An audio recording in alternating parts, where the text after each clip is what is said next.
গরুর পেচ্ছাপ খায় হিন্দু হওয়ার জন্য নয়, তবে গরুর পেচ্ছাপ খায় শরীরের রোগ ভালো করার জন্য। মূত্র ভালো জিনিস, তবে পান করার জন্য নয়। শরীর থেকে বর্জন করার জন্য হচ্ছে মূত্র ভালো জিনিস। মূত্র সাধারণত কি, আমরা বিভিন্ন ধরনের খাবার খাই এবং জল পান করি। এই মূত্র কোথা থেকে আসে? মূত্র আসে আমাদের শরীরে যে রক্ত থাকে, সেই রক্ত থেকে অতিরিক্ত জল, লবণ, ইউরিয়া, সোডিয়াম, পটাশিয়াম ও বিভিন্ন টক্সিন শোষণ করে এই কিডনি, তারপর সেটাকে বর্জন করে। এই মূত্র কখনো মানুষের জন্য ভালো নয়। এটা পুরোপুরি মিথ্যা কথা, এর কোনো বৈজ্ঞানিক ব্যাখ্যা নেই।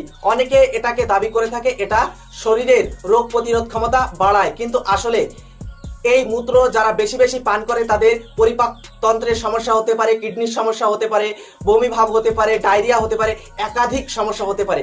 বিশেষ করে শিশু ও যারা গর্ভবতী নারী রয়েছে তাদের জন্য মূত্র খুবই খারাপ জিনিস। মূত্র ভালো জিনিস, তবে সেটা পান করার জন্য নয়, সেটা বর্জন করার জন্য। এই মূত্র বিভিন্ন খারাপ জিনিসকে শোষণ করে সেটা আমাদের শরীর থেকে বার করে দেয়। এই গরুর মূত্রতে থাকে বিভিন্ন ভাইরাস, ব্যাকটেরিয়া, পরজীবী, তাই এটা থেকে সবসময় দূরে থাকুন।